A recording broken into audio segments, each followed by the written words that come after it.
Howdy folks, Maxwell here, and today we're checking out a little game called Minimum, but dare I say there's not much minimum about it because it's got combat, it's got crafting, it's got things that kind of look like Titans, and to help explain all of that, I'm joined by Norman Nazaroff with Human Head. Norman, thank you for sitting down, or letting me sit down in your space and check out the game with you. Thank you for coming, man. I'm really glad to have you here. Let's go ahead, let's dive right in. What is Minimum? So, Minimum is a third-person, 5 versus 5 team-based shooter. Wonderful. So, focuses on multiplayer. We've got a really cool mode called Titan Mode, which we're trying to combine elements of old school, like Unreal Tournament and Quake 3 shooting, with some of the more modern elements from MOBA games. So we've got there's creep farming, there's Titans, there's objective-based gameplay. Am I going to be shooting down towers at any point? Actually, there are turrets, but not necessarily on towers. Sometimes they're on walls, sometimes they're in different places. All right, let's go ahead and jump right in, and I can see for myself a little bit. So first we'll just walk you through this is the main screen. Okay. When you load up the game. Like you do. So this is your armory, where you have your loadouts, which most people will be familiar with from other kinds of shooters. This is where you can decide what weapons you want to bring into the game with you. We've got 5 different core classes of weapons that are available. There's the spread rifles, or bullet hell, which is named for the games that people like. So that in Minimum, our weapons level up. So with kill streaks. So every time you kill someone, they drop a power up. You can collect it, and that levels up the current weapon you've got equipped. So for the bullet hell, as you level it up, it gets additional streams of bullets. It goes from like 1 stream of bullets down the middle to like 5 in the end. Wonderful. So if I click this here, we can see these are what the different levels of it. Sweet lights, sweeter and sweeter. Extra barrels. Yeah. Exactly. So all the barrels are going to have additional bullets that come out of it. Okay. And then those all reset once you start. Once you die. So once you die. Oh, yeah. So for weapons, those are totally kill streak based. So once you die, you go back to level 1. So having a level 5 weapon is a huge bonus. But then everybody's probably going to come after you. Exactly. They're gunning for you, and it's a huge liability as well. We've also got sniper rifles. We have katanas, which actually you end up with 2 of them as they level up, and they'll light on fire as they go up. We've got plasma launchers, shotguns, all the kinds of guns that you expect, but with a wackier twist on them, because like I said, we want to be more like that Unreal Tournament Quake 3 sort of vibe to it. So there's a bunch of weapons here you can see that say like not yet crafted or need a schematic. So the way that you get weapons in Minimum is through our workshop here. So in the workshop you have schematics, and these are the plans that you use to make your weapons. So like in the case here, we've got a grenade launcher, which is a variant of the plasma launcher. And so you can see this is sort of the exploded view of it. All the little parts go together, and then you can see what it looks like once it's all assembled. So in order to make things from a schematic, you need crafting materials. So these are the costs of them are listed down here, and then you can also see up here, it shows you how many materials you've got available. So to make a weapon, you first get a schematic, and then you get all the crafting materials that you need, and then each weapon has a different kind of combination of components that it wants to make those. So and then once I craft a weapon, do I then have access to like all 5 levels of those kill streaks? Yeah. So once you craft a weapon, you've got it for good. You can put it in your loadouts. You can use it as many times as you want. You've got access to all those 5 power levels in the game. What's cool about the schematics are 2 things. So we're going early access, right? Which we haven't mentioned yet, but we're going to be launching an early access. So we're going to be putting out a ton of content updates as we go. So we're starting with just the weapon crafting, but we're also going to have upgrades and mods you can add to your weapons. So once you have a schematic, you could craft more than 1 grenade launcher, and then put different mods in it, different upgrades in it, to maybe make 1 grenade launcher that's just all about damage, and maybe a different grenade launcher that's got longer flight times on the projectiles and a shorter fuse. And you can sort of mix it up and decide how you want yours to work. Depending on how it fits your playstyle. Exactly. And we also are going to be supporting Steamworks, so trading, inventory, the marketplace, all that kind of stuff. So like I don't have the fork launcher schematic here, but I do have the Titan Katana schematic. So maybe I'll craft a Titan Katana and then trade for someone who's got a fork launcher schematic for a fork launcher. And so we want to have that sort of interaction between players for that. Fantastic. Well, let's dive in. I want to see it in action. See the game. All right. I'm going to show you one more thing before we dive in, just because this is the last important gameplay aspect. So we have blueprints. These are a little bit different than schematics. We're starting with armor. These are things you actually craft during a match.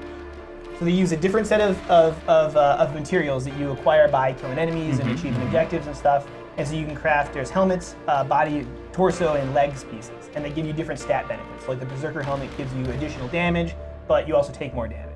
The multi-jump one gives you multi-jump. And you can upgrade them, so there's 3 levels to it. So by the end of the multi-jump, it's a quad jump. pair of boots, which gives you additional abilities. Okay, so this is sort of like a twist on the general like item vendor that's exactly. It's a twist on the thing you see in most MOBA games where you buy items. Exactly. All right, let's get it in. So we have automatic matchmaking. So you just hit play now and then choose the mode you want to play in. We're only launching with Titan mode, but that's also our coolest mode. So I'm pretty happy about that. Best foot forward. Best foot forward, exactly. So this is where you see your loadouts. So this is where you would pick which weapons you want to start with. So it looks like you get 2 weapons and 1 like piece of and 1 equipment. device. Yeah. So for devices, we have 2 of them initially. That's a pretty standard frag grenade, and then we have a deployable grenade turret. So this is this match has already started. So he joined a match in progress. Oh, wonderful. So this is a creep here, and that particular creep that he's trying to chase down is the golden creep. So like in MOBA games, one of the things you want to do is farm up creeps in between rounds. So at the top of the screen, you see 2 numbers. Oh. There's the 8 and the 6, blue and red. Oh, okay. And that shows how many creeps your team has farmed. And so the more that you farm during the creep phase, the stronger your Titans will be when they respawn.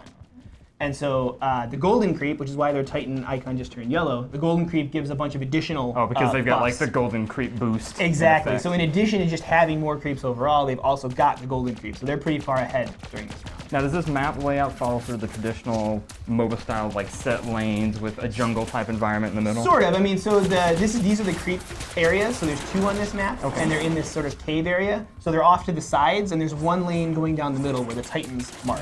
And so there's 1 lane with creep farming areas on either side. So you can kind of think of the creep farming areas kind of like the jungle in the sense that they're, it's twisty and a little more closed in. The sight lines are shorter. And so but it's also sort of separate from the main lane where it seems like a lot of the combat's going to be playing out. Yep. So people tend to break up into the creep farming areas during the creep phase. And then you have to balance between tasty tuna, what are you doing? And then you sort of have to break up from a team strategy perspective of whether or not you're farming the creeps on your side of the map, or are you invading the enemy side of the map and trying to stop them from farming theirs. So now the Titans have respawned, so they march down. This is the lane that he's walking down here, and so now they're going to fight up in the middle of it. Looks like our Titan just decked. Yeah, Red so Titan, our Titan, because it has so much more creep farm to it, it took about half their Titan's health off in a single hit. Normally it would take about a quarter of its health off. So our Titan is about to wreck. Yeah, and it looks like we can assist in the Titan fight as well. Exactly. Well, I think our Titan's got it under control. I think your Titan's got it under control. But yeah, the players can do damage to the Titans. Player weapons are a lot less effective than the Titans are, at least at level 1. If you get your weapons up to level 5 with the spread rifle, if you can get real close to the Titan and get all 5 bullets on it, it does a lot of damage.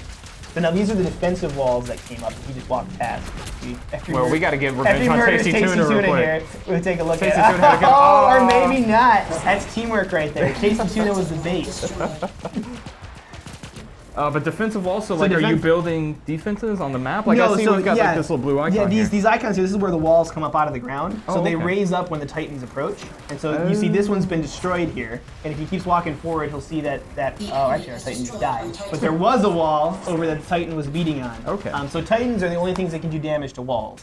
So that's why you need to power up your Titan to escort it, keep it safe. Because that's ultimately how you win the game, is escorting your Titan all the way down to the enemy base. The Titan will and then blow he's up. Just going to wreck it. He's going to wreck it, exactly. Does any player control the Titan, or is the Titan completely Titan's AI autonomous. command? Yeah, AI command. Yep, he just spawns, marches down the middle, fights the other Titan, and then starts beating on walls if he wins. Oh, and it looks like we just crafted up a little bit of a so this is that's the in-match blueprints crafting that I was talking about. So I think it looks like he did the tank armor, I think that was. So that's going to get, although it didn't help him too much here. Tasty Tuna. The tank He's armor, on fire right now. The tank armor gives him additional health and defense, so he'll live longer, but at the cost of moving a little bit slower. So he's also got things like, these are the speed boots. So these are going to make him just run faster across the board. So you can like mix and match. You can mix and match, exactly. Yep. And each one of these will have further upgrades. The materials that you use to make them, you see down the lower left, there's 2 icons down there. We've got gems and an awkward circle. Shards and fragments, we call them. Or we'll call them gems and awkward circles for now. So the awkward circles are sort of the base crafting material, and everything costs some amount of awkward circles. And then the gems are the more, they're like higher tier. So it's kind of like Vespin gas in StarCraft, where like the higher tech units or upgrades for things need more crystals. The basic items just need the awkward circles, and so that's the. So then I imagine Like you get one resource from killing bad guys and another resource just found. Yeah, so pretty much everything you do gives some amount of the awkward circles. So the crystals come from killing enemies, or killing players, and you see there's a purple one that just got collected right there. You also get them from killing creeps and from killing titans. Okay. Everything else just drops the awkward circles. Now then, like when that currency drops on the map, can anybody like run over and pick it up? Oh yeah, Can it's they not just yours. snipe up your they can currency? snipe your currency, and in some ways, so enemies can snipe it, but it's also somewhat of a strategic decision. So if you've already crafted all the armor that you want, if you're all good to go, you can exactly leave it for your let your buddy pick it up. And same thing with the power-ups that level up your weapons. That's that blue thing that he just picked up. You could let one of your other allies grab it if you've already got a level 5 weapon. Like there's no sense in grabbing more of them. Let your buddy grab it. He's gonna throw out a turret. It looks like if he just threw out his, he's gonna have the turret fight the turret. Turret duels. Oops. Oh, a little bit of behind the scenes. A little behind the scenes console. All our PC gamer fans will be familiar with that, I think. So then, is there it looks like so we deployed the turret and it looks like now it's running on a cooldown?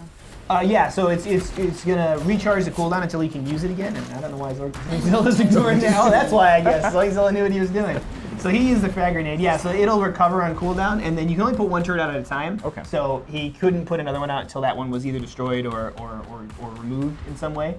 But he'll be able to put a new one out as soon as that happens. Now, is the blue bar up there? Does that indicate that like our Titan is back on the field? That's your Titan's health. Yeah. Okay. So Titan's already respawned, and our Titan has already destroyed their Titan.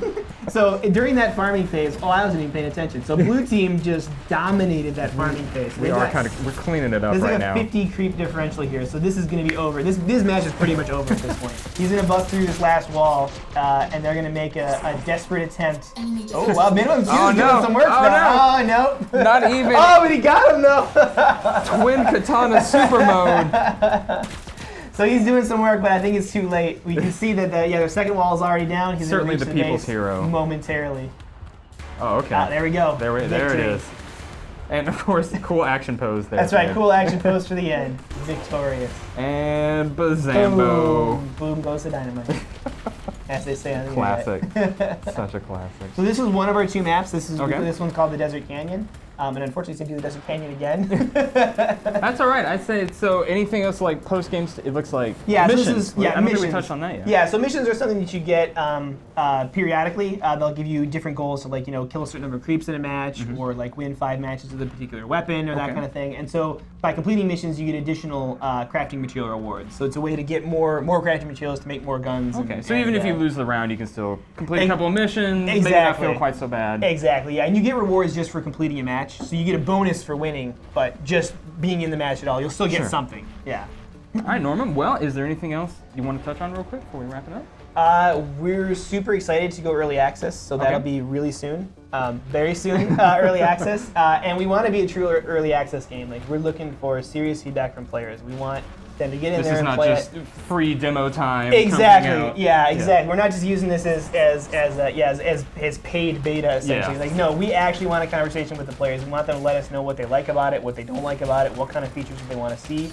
We're going to make sure that we're present on the Steam community forums. We're going to have a dev blog on our website. We're going to do regular streaming online.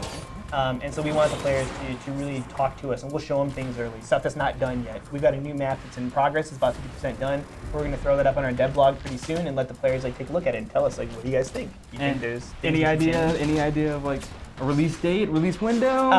Very soon. Okay. So in the next few weeks here, we'll be going early access. Wonderful. Well, thanks for sitting down and chatting with me. Hey, thanks a lot for coming. I appreciate it.